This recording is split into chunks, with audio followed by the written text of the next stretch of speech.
this meeting of the Education and Culture Committee. And Councilor Watts, would you offer the... Yes, thank you. If you're able, please stand. Lord, we just want to thank you for today and the beautiful weather and the rain that we've been given. We'd ask for more. And please be with those who are ill. Be with those who are fighting overseas for our freedom. Be with those families that have lost soldiers in the past few months. Be with all those communities who face those significant loss of those people that have fought in those wars for us. Please be with each of us as we continue to make the difficult decisions each day for the Cherokee people. Be with us and have traveling grace. Amen. We have roll call. Julia Coates. Here. John Garvin. Honey. Joel England. Here. Bill John Baker. Here. Jack Baker. Here. Jody Fishinghawk. Here. Janelle Fulbright. Here. Chuck Hoskin Jr. Here. Tina Glory Jordan. Present. Lee Keener. Honey. Dick Lay. Here. Curtis Snell. Here. David Thornton. David Walkingstick. Here. Kara Cowan Watts. Honey. We do have a quorum. Okay, thank you. Next, we have approval of the minutes of the August 22nd meeting. Item. Make a motion to be approved. Second. All those in favor? Any opposed? We will move to reports, and first we have Diane Kelly and Career Services. Good afternoon. Good afternoon, Madam Chair, members of the committee. I don't have anything unless you all have questions about training, vocational training, on-the-job training, day work training, or job corps or adult education. I just have one thing. We've got 6 counselors that are in job case management training at the Hard Rock this week that the Department of Interior is putting on, and it's a 3-week training course, and they actually will get credit for it. We've had 5 of our counselors go through the job placement case management training, and we're sending these other 6 since it's here in Oklahoma, because previous to that it had been out in New Mexico. So we felt like it was to our advantage since it was so close to send 6, and they will be in training this week, next week, and then a week in October. Questions? Questions? Councilor Keener. I just want to commend you on your GED completions. Thank you. And surpassing your goal and the job readiness training and community service. Good job. Thank you. Any others? Thank you. Thank you. Next, we have the group leaders report, and Mr. Bunch. Mr. Bunch, good afternoon. I believe you have our report. I'll be glad to answer any questions. Any questions? Mr. Keener. Do you have the schedule for the meetings in Siloam Springs?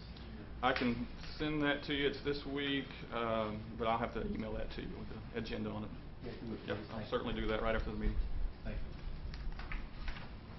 Councilor Fishinghawk. Yeah.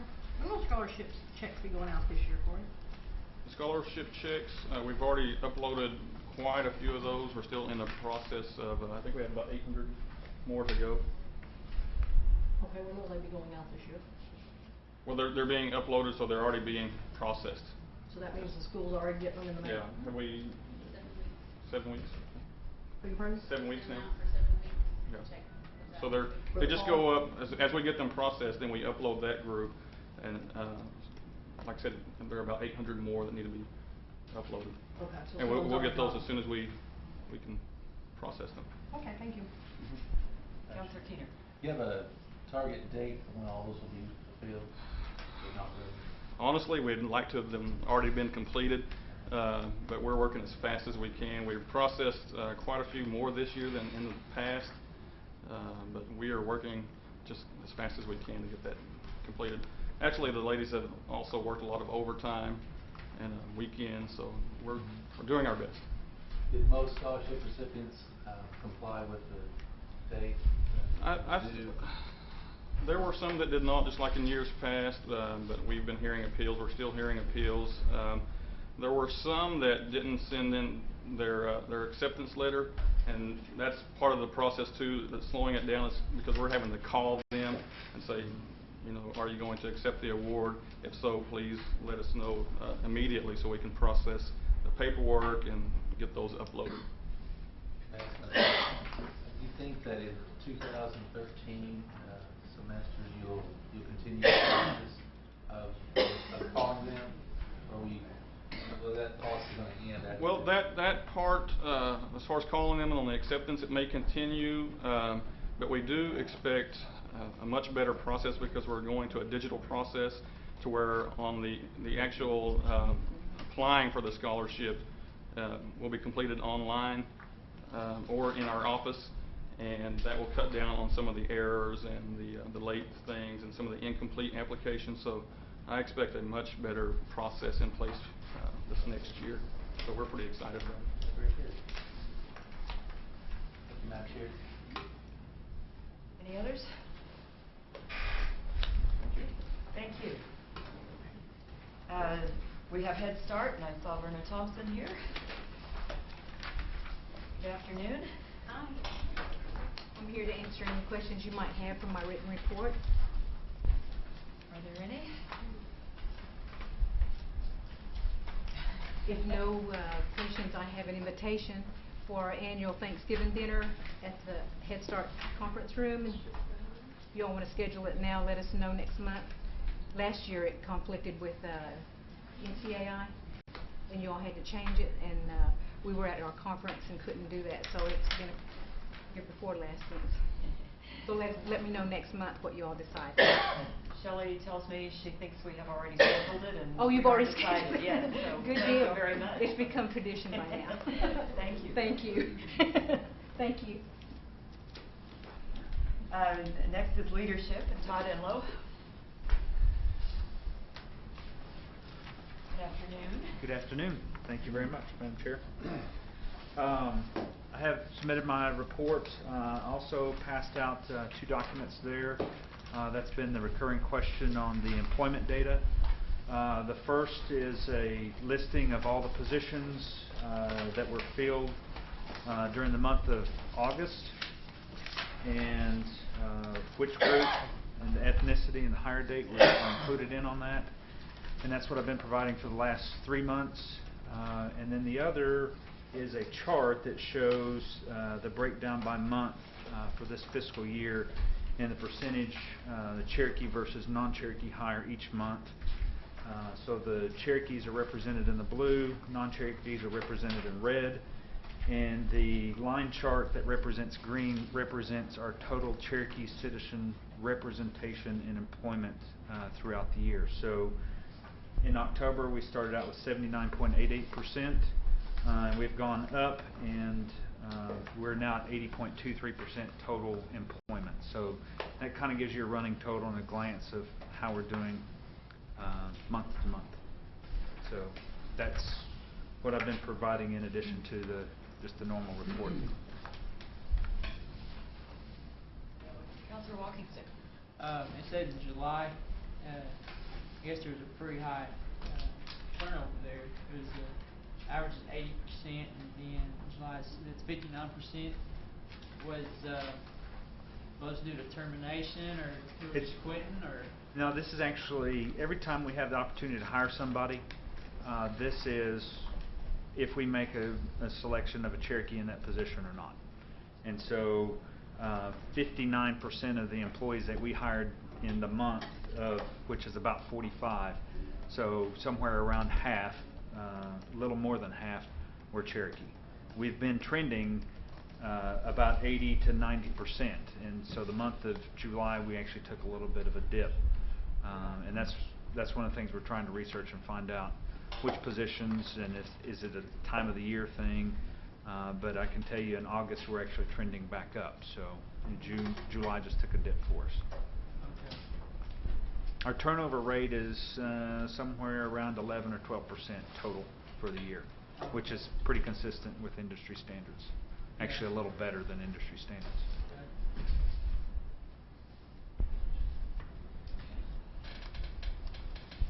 Other questions? Madam Chair, if I could make just one quick announcement.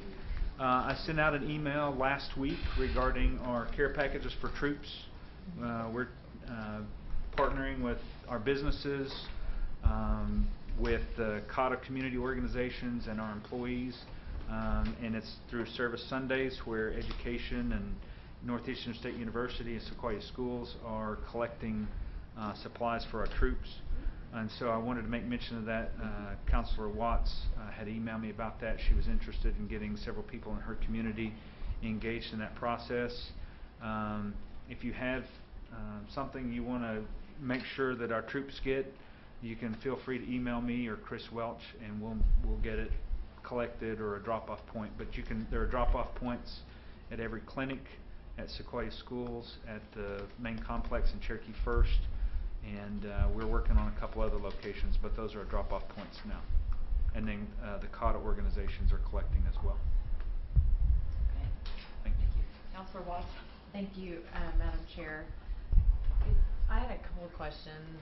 One is about the Cherokee hiring, and I guess in July. Does that count for the chief's office and the new staff that are being hired then? That would have actually been processed in August, but it's a total employment. Okay, so do we know, because if there's at least one individual that's not even Indian, and I don't know that any of them are Cherokee, the other Indians, so I guess it's going to get worse then? Or are those temporary hires or full-time hires? Let me double check. It's actually, what we're reporting on that is total employment. So even if they're temporary hires, we're counting them as an employee, not a partial employee. So it's doing basically the head count. I can find out for sure, and I'll let you know. Okay, could we? I mean, I don't need to identify them, but out of those new hires that are coming into the acting chief's office, I would appreciate knowing if they're Cherokee citizens, Cherokee Nation citizens, or not, including even anyone on contract. Okay. And then I had a tribal youth leadership council question. Mm-hmm. That would be for you, right? Yes. Okay, so are they? Because I thought we had budgeted, but then when I asked if they'd went to Unity, they hadn't. I don't know. I mean, Unity's great, and I think that's probably the most appropriate. But I mean, NCAI could also be one, Mm-hmm. or even ACES. And are they going to be able to go on a trip? I mean, we budgeted, I thought. Yeah. Let me explain a little bit about what transpired this month or this year. We engaged Cherokee Nation Entertainment to do a bus tour for us, and that bus tour was what we called the West to East trip. And we took the youth choir, the youth council, and employees on that trip, and we stopped at several historic sites. And it's a week-long trip. And so when we sat down and met as a group internally inside leadership, I said, if we do this trip, we won't be able to do anything for this fiscal year in addition to that, which included Unity. And so it was a replacement to that trip, but we are planning on trying to send the youth council. We have 2 trips planned in October. One is for the United Nations Film Festival, where one of our students from Sequoia's, her video will be presented there. And so we're going to send some youth council to that, and then we're also at the same time looking at sending several of the youth council to the NCAI. Okay. And next year we plan to send them to Unity.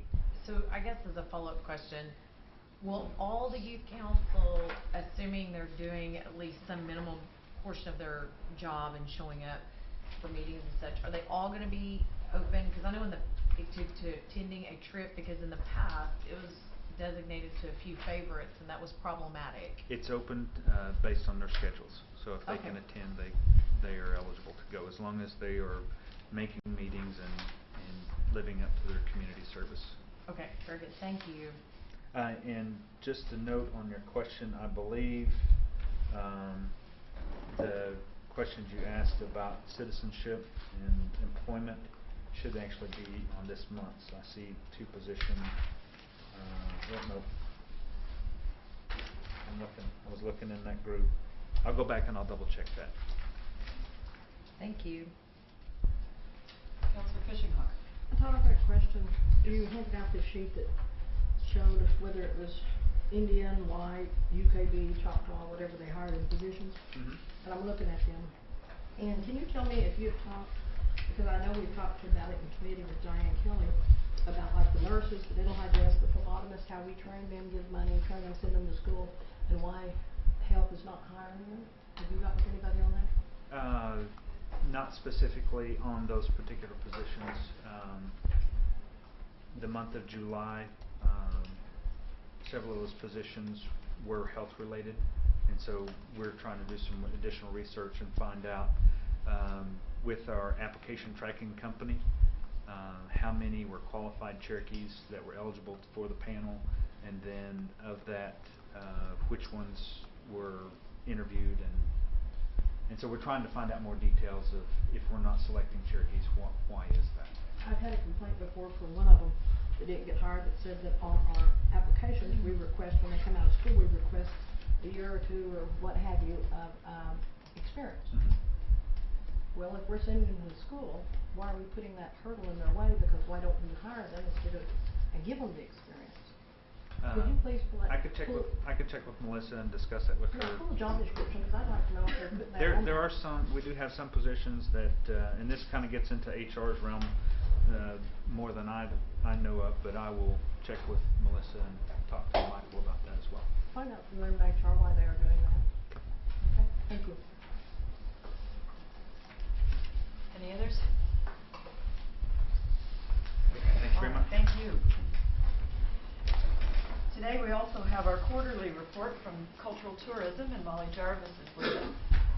Thank you for coming. Good afternoon. Thank you for the opportunity for us to provide an update to you on cultural tourism. We were here last in June, and since that time, a few updates that are also found in our report. We are preparing the Chief John Ross Museum for an opening October 21st, and that will coincide with the History After Dark tours that we're doing again this year, the 21st and 22nd of October. We had a preview of the Cherokee National Prison Museum during the holiday a couple of weeks ago, and hopefully some of you got a chance to visit that. I see some heads nodding. So that's a preview of what's to come there, and it will open fully later in the fall in October. We also opened the Catoosa Welcome Center on August 2nd, and that's at the 161st Street exit off of 412 or I-44. And since opening, it's just been a month or so, but we're averaging right now about 1,200 persons through that center a month. So we're seeing good retail there and also providing good information to travelers about Cherokee Nation and all the amenities that we offer. There's also an editorial piece that was written about a guest experience at the Welcome Center that you have in your packet as well. The 6th annual Cherokee Art Market is coming up October 7th and 8th at the Hard Rock Casino in Tulsa. Hopefully we'll see you there as well. And we are also preparing for the fall West to East tour to Cherokee, North Carolina, October 1st through 8th. So hoping to have some travelers there with us. And I think that's some of the highlights that I wanted to mention. Are there any questions for me? Any questions? Councilor Walkingston.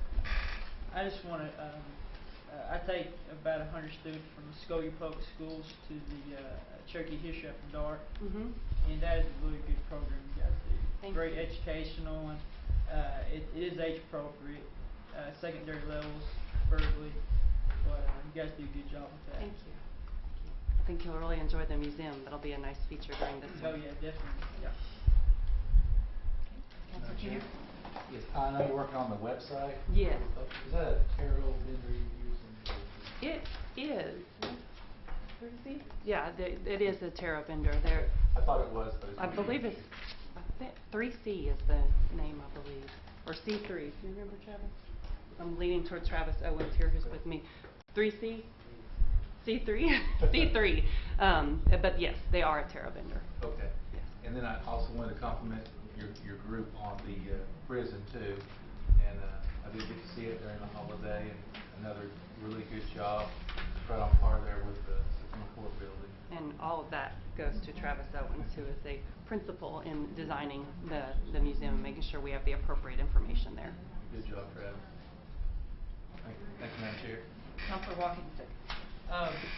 Who owns the Ross Cemetery?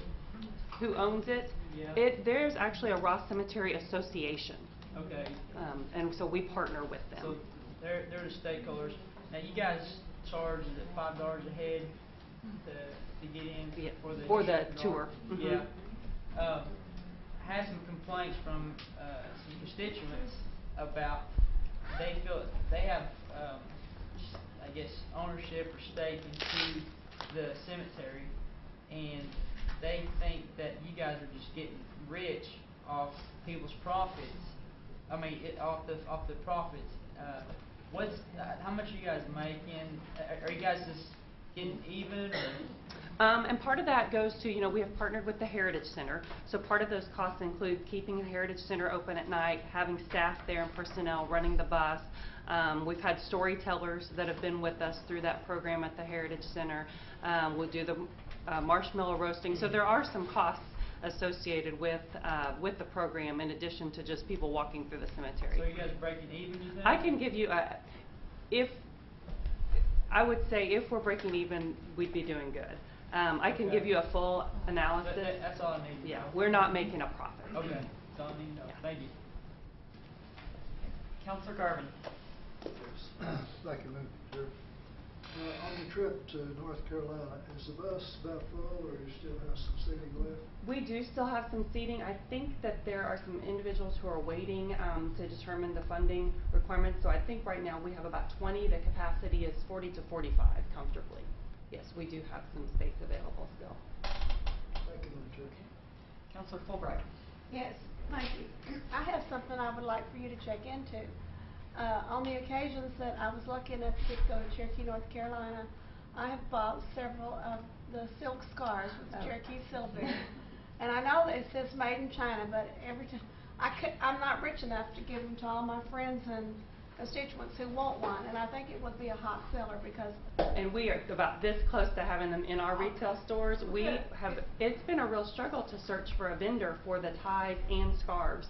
And when we were at Cherokee, North Carolina in June, we even asked their retail store if they would partner with us and put an order, and they didn't want to do that. But we have since found a vendor, and I actually selected colors last week, and we are probably, I don't know how many weeks it will take them to get, but we're hoping to have them by the holidays. Well, every time I wear mine, somebody Yes. wants it, and I just, Well, we will have it there. I believe they are 100% silk, and there will be neckties for gentlemen, and there will be a scarf for ladies, and there will be appropriately priced. Thank you. I think it'll be a great seller. I do too. Thank you. Okay. Anybody else? We have to keep up with fashion for Yes. ladies. Okay. Thank you. Thank you very much for coming. We have no old business and no new business today, so we move to announcements. Are there any announcements that haven't already been made? Our next meeting then will be on Monday, October 10th at 4 o'clock, and I would entertain a motion to adjourn. So moved. Here, a second. Second. All in favor, say aye.